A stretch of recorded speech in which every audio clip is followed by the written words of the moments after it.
Hello, everybody, and thank you for joining me for another movie review.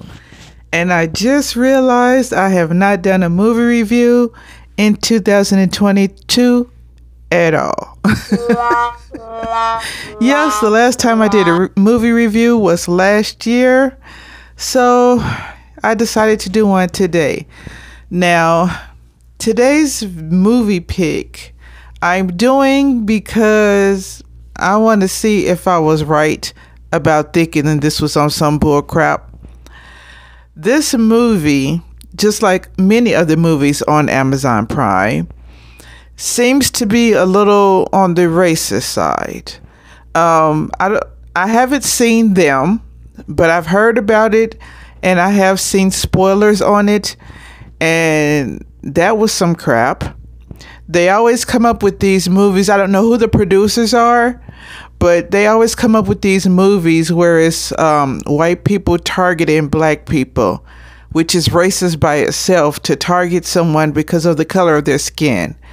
Then they have these scenarios where they, what movie was that? Oh, Get Out. That movie Get Out, where they wanted to use the black person for their body or something. Like, what? Who thinks of stuff like this? Who thinks of stuff like this? And apparently it's not unusual for this kind of racism to go on. It's just that the blatant racism that goes on in the United States, I feel, is gone way past overboard.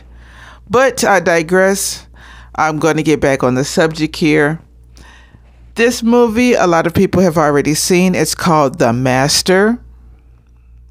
Red flag number one, because instead of it saying headmaster like of a school, because it's taking place in a school, it's called Master.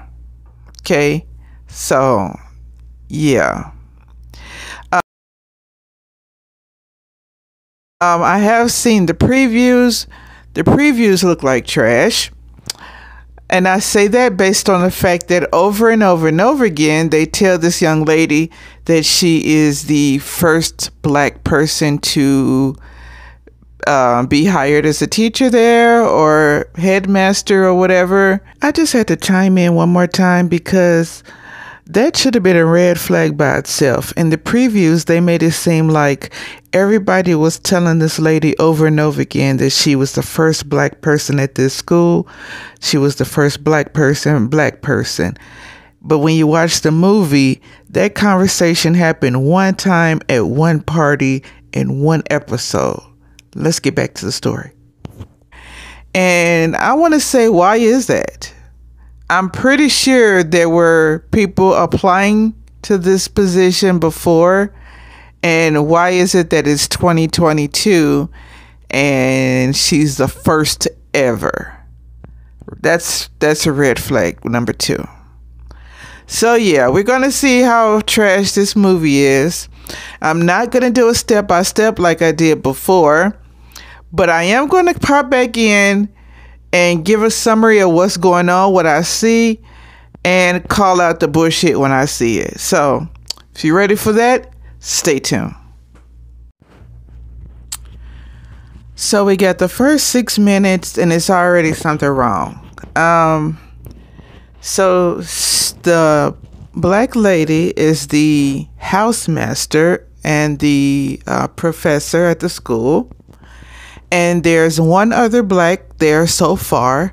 It's a young lady, and she's a student.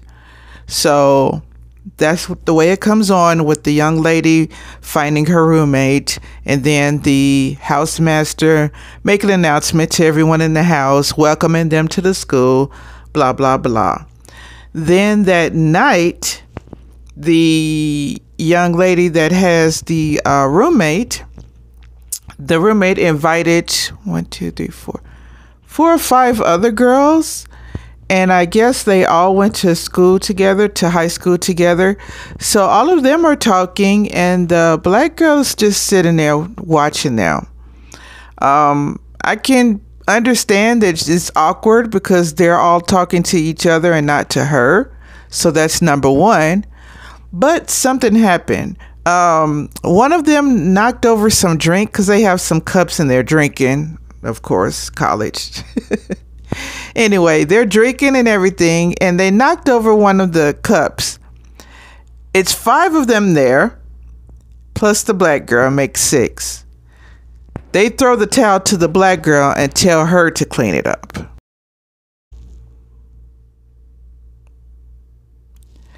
Now, other people be like, well, they said please. That's not the point. It's 5 of them standing there, and they hand it to her to clean up.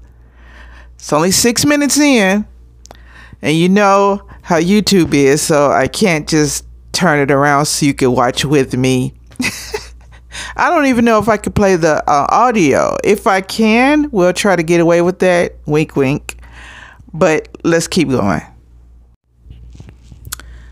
So the next scene is the housemaster. She is getting her, portrait painted, I guess, to commemorate her being there. And the guy says, we can do this another day, because she heard a bell ringing and she didn't know where it was coming from.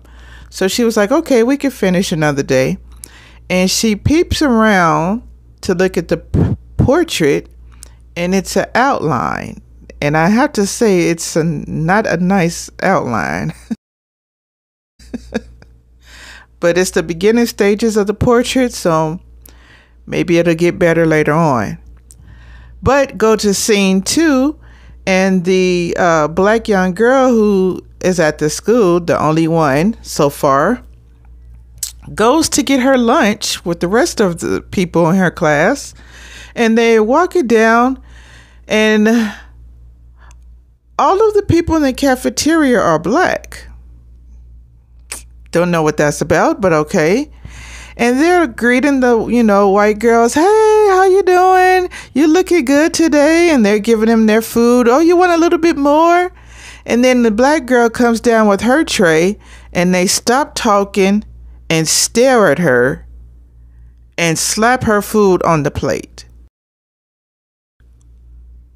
Super rude, super racist. Doesn't matter if they're black or not.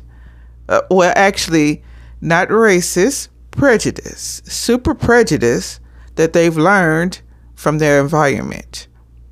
We'll see what else goes on. I did not want this to be a rundown, but in the very next scene where the black girl comes to her room, there's a crowd of people in her room smoking, and they're sitting on her bed. And she comes in, and the roommate says, oh, she's not going to do nothing. That's a red flag right there. Like, I would have went off, like, get off of my bed. But she's being nice. Because nobody wants that stereotype of angry black woman, right? Anyway, so she comes in and sits down and smiles and everything. And the other kids say, who are you? And she says her name. And then they say, Beyonce, and then they say Nicki Minaj, and they say Lizzo, and then somebody else says the Serena sisters, and she's looking at them, and she was like, no, no, no, and no. They're naming all black people that they know. Obviously, the only ones they know. So I can see right now, she's going to have to get a backbone and start telling these people off. But she's nice, she's new, she's a freshman. Let's keep going. Problem number 2. The young lady, the student, went to get pizza for everybody and comes back with the pizza, and they're like, oh, I'm so hungry. Oh, good, good. And they eat the pizza, and she pours the wine, and she says, that was $19, y'all can split it up with everybody. And she says, well, you're drinking my wine, and that was $8. And they start laughing. So apparently they didn't plan on paying her, which is a mistake on her part, because if somebody asks me to get a pizza, I'm going to get the money first and then order the pizza. I'm not going to just get the pizza and go by your word. Then on the flip side, at the same time this is going on, the housemaster is she's throwing a dinner party, and they're congratulating her and talking and everything. Person brings up she's the first black headmaster, and she says, "Oh, really?" And they're like, "Yeah," and they're talking and everything. And then they bring up Barack. This is like all racist stuff. Like, that's the only black people is celebrities. You know what I mean? It's just a racist by itself to even mention that. But she's graceful, and she goes into the kitchen, to get drinks for everybody. She wastes some of the drink, and she looks for the paper towel, looks up under the cabinet, and there's I don't know if it's a cookie jar or a statue, but it's an Aunt Jemima. An old one of Aunt Jemima with the red scarf on and the red lips and the black face. Racist. And she looks at this little statue in her cabinet, and then they call her name and she puts it back, doesn't think nothing else about it. So this is already on some bullshit. I knew it would be, but let's keep going. So the first scary part that happened was the student, the young lady, the black girl, was sleeping, and some creepy, nasty, scaly looking hand rubbed against her arm that was hanging over the side of the bed. And it was nighttime, and she woke up and looked at the clock. The clock said 3:33, which was a legend that they had told her the day before. So she crawls out of bed and squats down to get ready to look under the bed. And then all of a sudden her roommate calls her, and she turns around really quick, and she says, I called you like 10 times and you didn't hear me. And then the girl looked at her, and outside it was light outside. It was daytime. And then she was like, "Oh, I must have been sleeping. Did I say anything?" And the roommate said, "I'm not going to do this with you." And she walked out the room. Then the girl had a meeting with one of the teachers. It was a black teacher. Well, she has braids in her hair, but I don't know if she's actually black. She looks like a Rachel Dolezal type of person. But anyway, we'll just say black for the movie.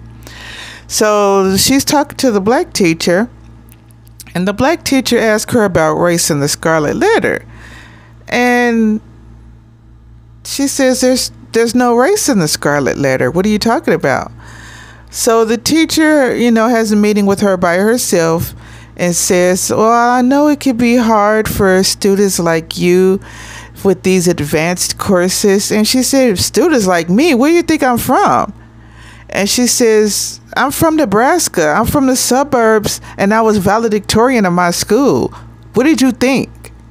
And the teacher didn't say anything. She just looked at her, and she says, "You don't even know me." And she walked out. So apparently the few black people that are here have problems. It's called a product of your environment. That's what it's called. Because you can be black and still have the white supremacist mentality. It's dependent on who you're with, who you hang around, who your friends are. But we'll keep watching. So the girl does some research on if the legend was really true about her room 302. And she went to the library and did the little research thing on the old newspapers. And it turned out that the legend was true. They said that the first black student hung herself outside of that room, outside of that window.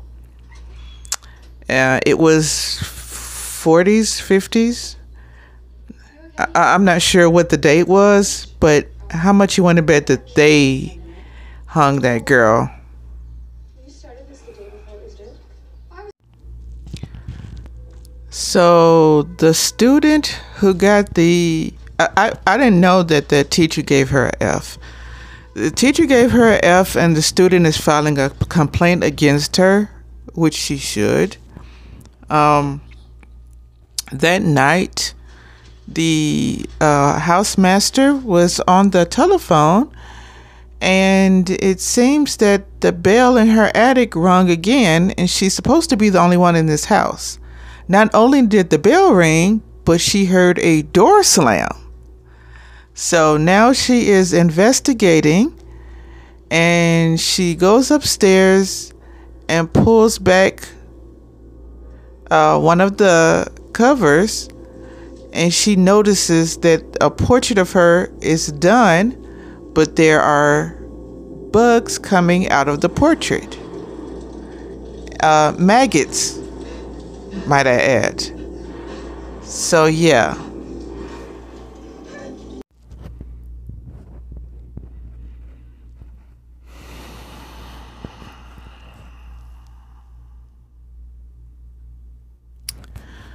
So the student Jasmine, she goes to this party, and the upperclassmen, they try to keep her out by saying that they were full, but her friend came back and said, "Why are you standing outside?" And she came and got her. She should have went home. When they get into the little party, she's dancing and having a nice time, just dancing with all the people on the floor. A couple of the girls on the side are looking at her, envious. Because, she's thin and, long natural hair and all of that stuff.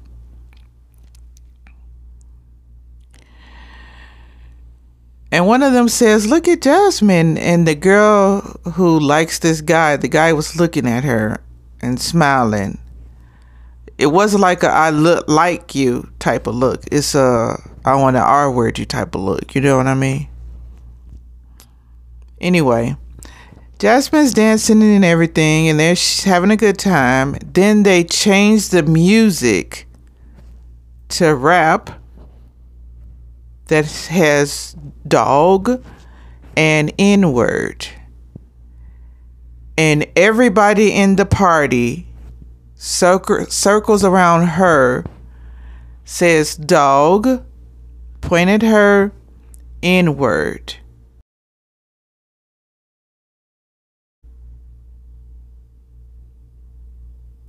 If I was her, I would run up out of there.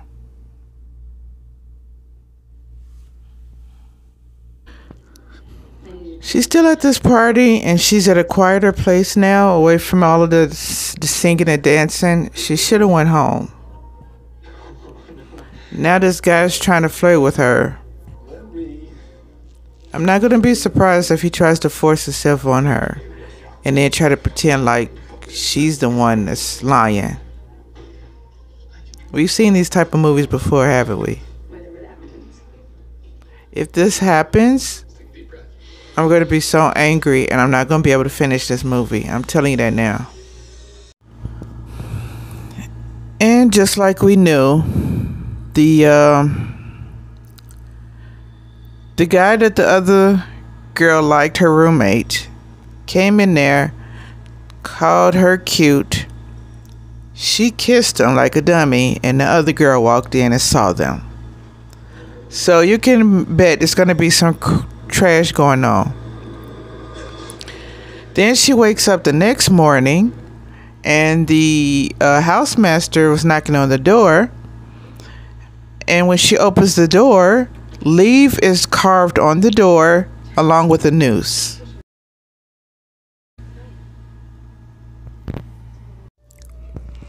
The black student keeps seeing things in pictures and people. Not sure if she's hallucinating or if she's really seeing creatures. And now the housemaster is seeing a group of people walk around that looks like they're Puritans. I'm not sure. What do you call those? Yeah, Puritans. They're dressed like Puritans, or maybe I I can't think of it right now. Oh, and that girl that was killed out of their room, it was 1965. That's not that long ago. So yeah, somebody probably killed her. Somebody probably hung her outside of the same room. I don't know why they gave her that room, but something's definitely going on here. Amish. That's the name. They're dressed like Amish. Let's keep watching. So now something really seems suspicious because the student, she has did a voice message to her parents.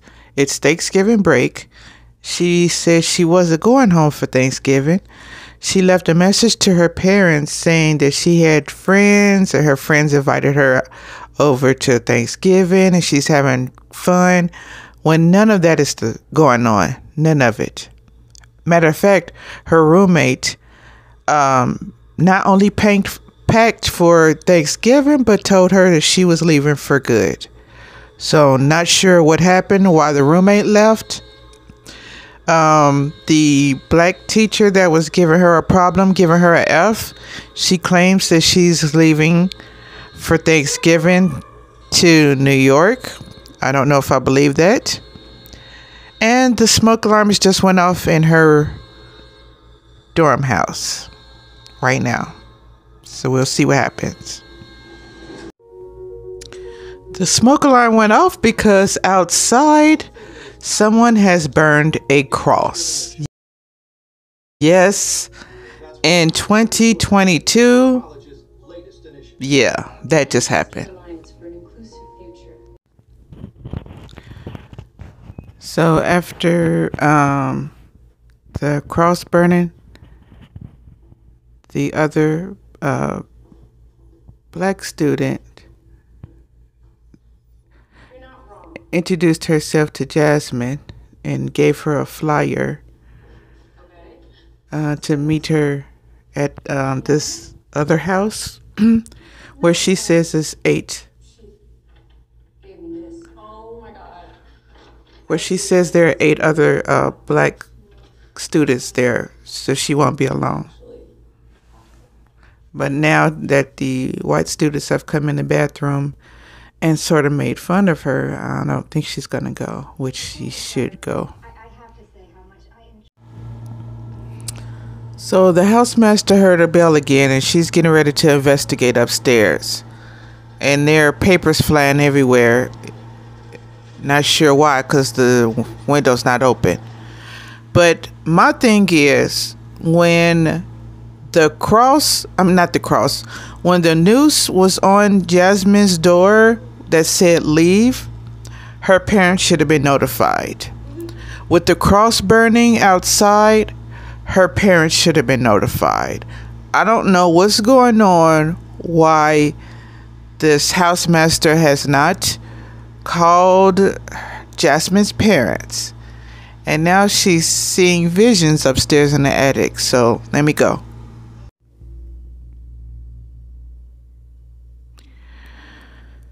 Jasmine jumped out the window. What happened was, let me push pause. Hold on. She saw somebody in a robe. She thought the robe was a witch, and she started running. And she ran to the master's house.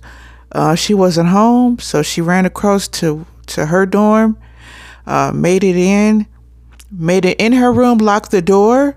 Whoever it was that was in the robe unlocked that door. When she unlocked the door, Jasmine opened the window, and at 3:33, when the door opened, Jasmine jumped.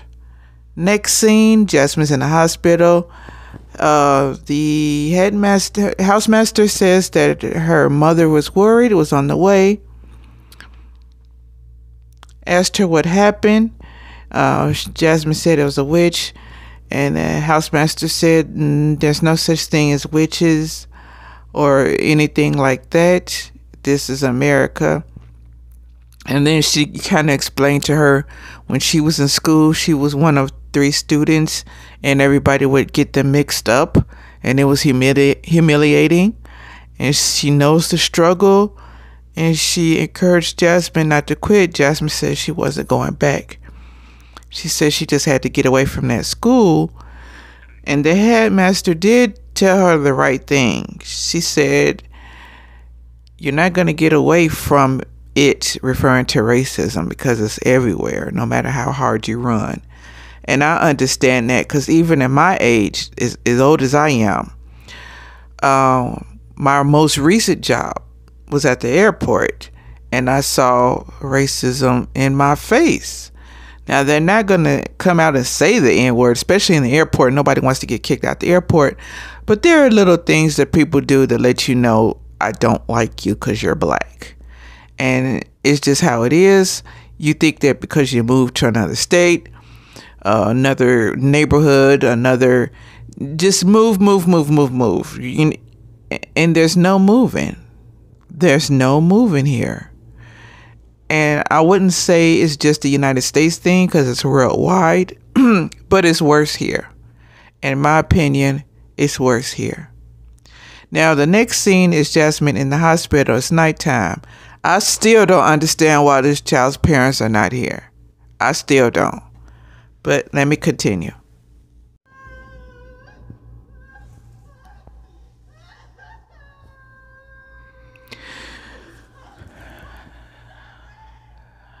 Jasmine was hung in the same room.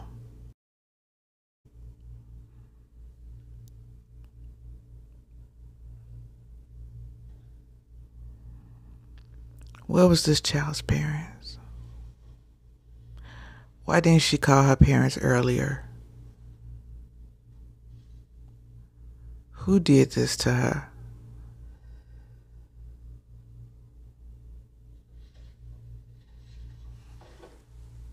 Child, I knew that teacher was not black. I got 4 eyes. I knew she wasn't black. Her real mama done came and told it all. Her name is not Liv, it's Elizabeth, and she was Amish. She left the Amish society, changed the name and said she black. I knew it was a Rachel. I knew it. And I bet you she killed that girl. I bet you she did.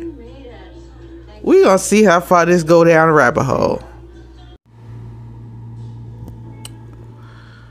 So after she outed the teacher, because her mother came and told her, that both of the parents were white, the teacher said no, that was wrong. The mother punished her entire life when she was a child for being the bastard of a black man. So we don't know who's telling the truth, the mother or Rachel. I mean, the faculty member. But after that, the housemaster just basically flipped out on everybody about the fact that they were so nonchalant about that girl killing herself. And even after all of that, she goes outside for a walk.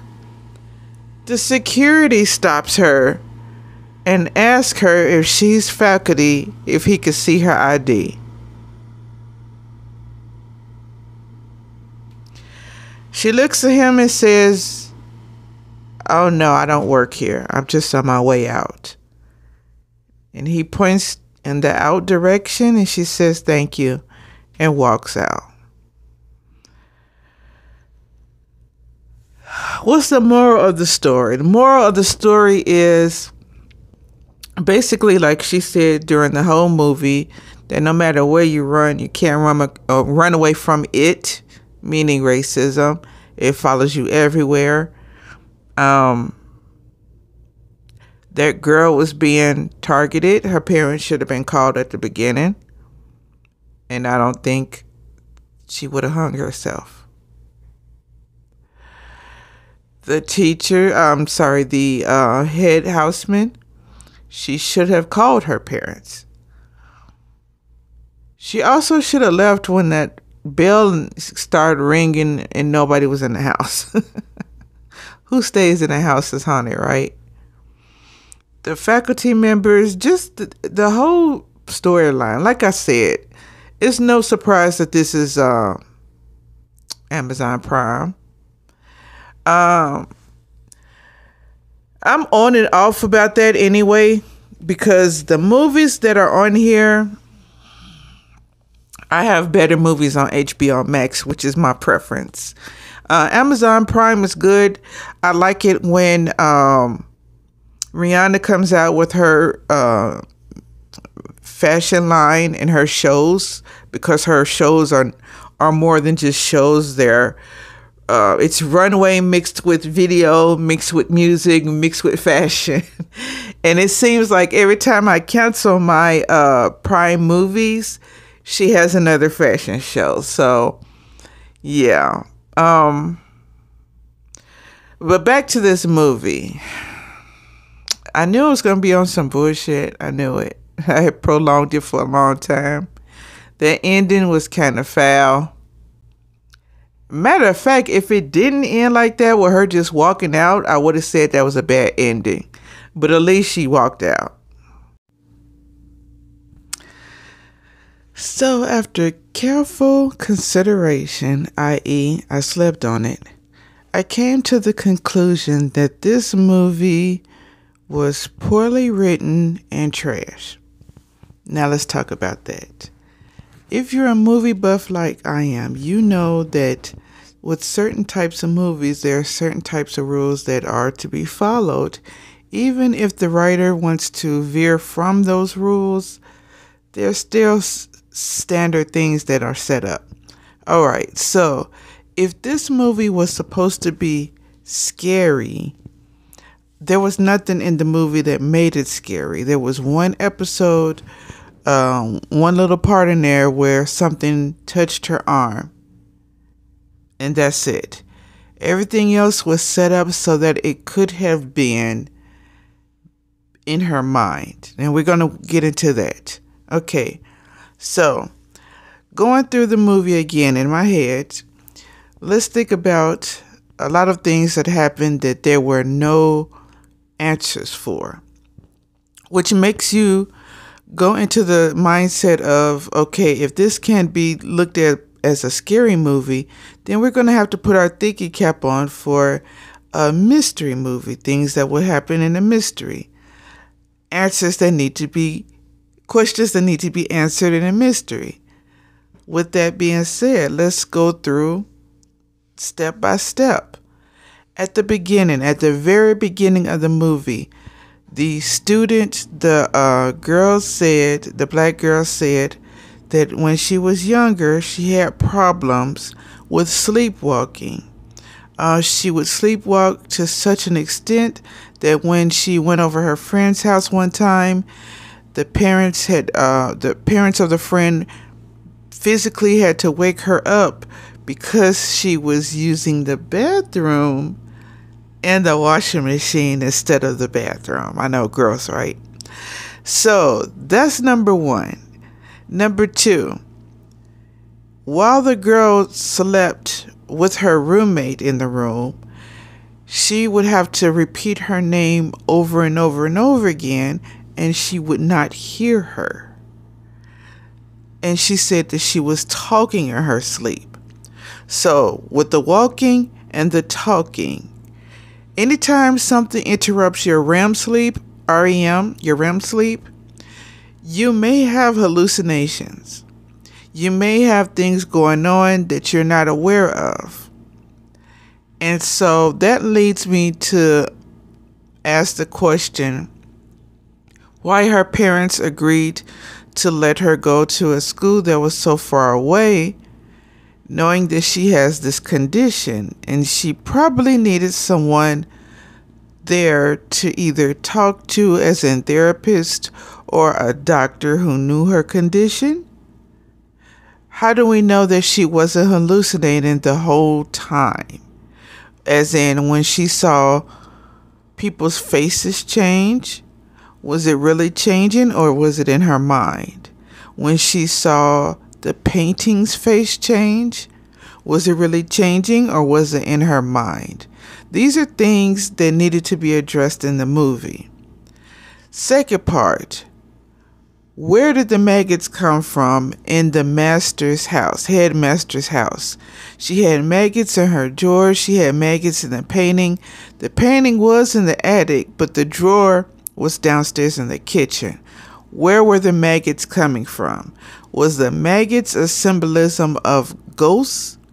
Or was it that the house had an infestation and they purposely put her in this house because of her race, her color, or whatever? Number 3. Is that 3 or 4? I don't know. Anyway, the next one. When her roommate was found outside by the headmaster with the guys, and the guys ran, and she was disoriented, and she was looking like either she was drunk or that someone had put something in her drink. The headmaster asked her 3 times to go to the infirmary, and the girl's response was, "I'm not doing this again. I'm not going through that again. I know what happened last time."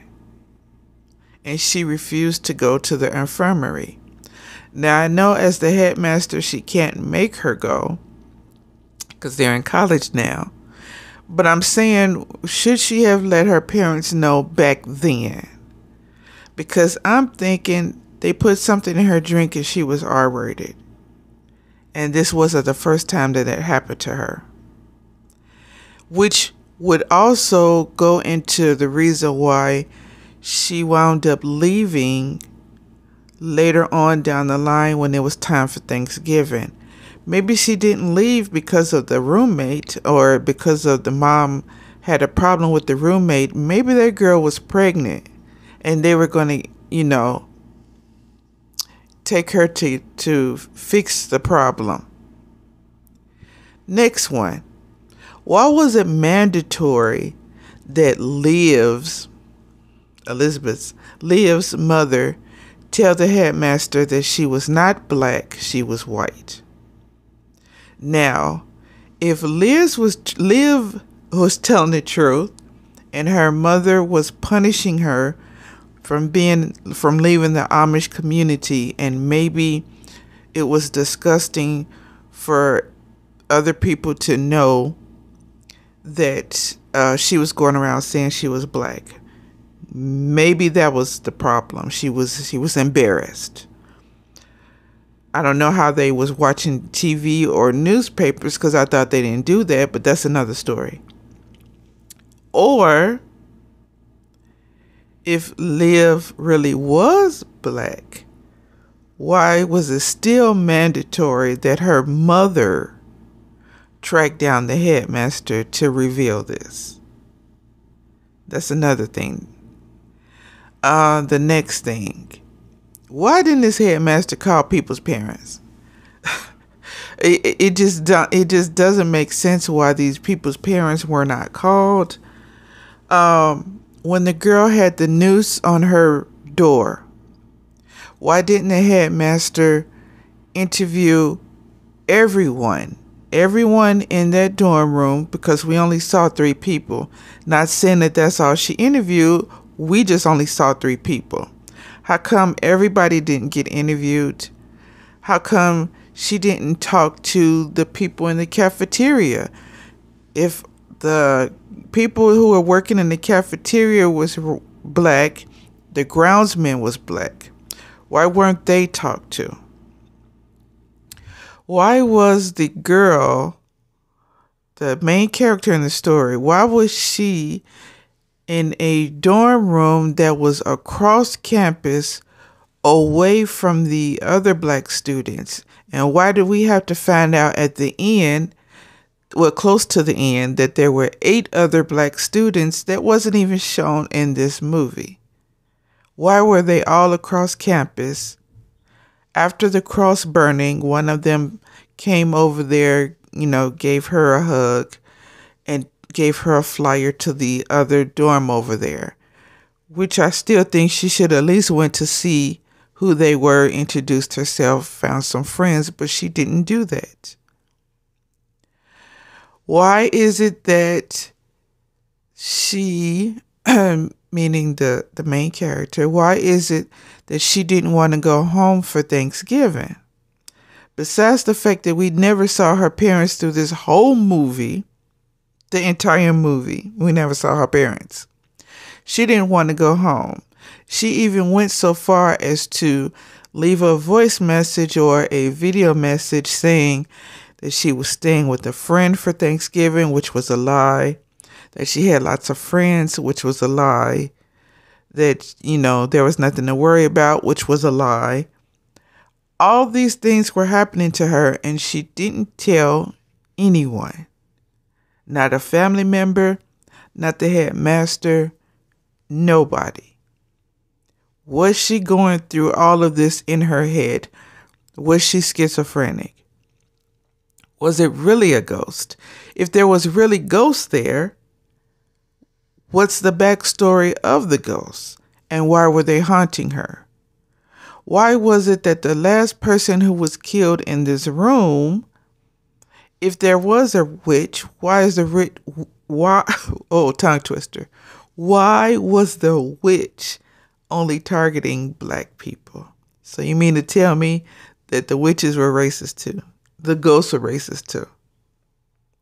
And then finally at the end, when the headmaster was sitting there and she was disgusted with herself for not helping the girl before the girl killed herself. When she was sitting in that chair and she was looking at the people around her, and the people around her resembled the people of history that were in the paintings. Why did the writer show us that?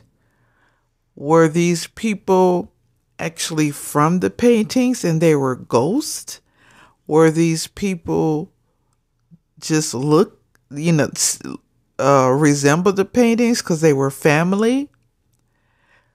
What was the deal with that? That was never explained. So yeah, this movie was poorly written. A lot of loopholes in there.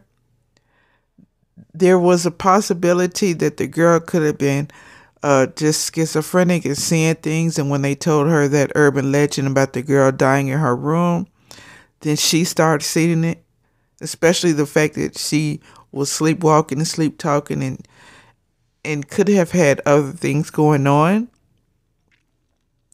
It could have been ghosts, but that wasn't addressed. This movie was trash. If you have any thoughts, comments, or questions, leave it down below. Don't forget to subscribe and share. Let me know what you think of this movie. Peace.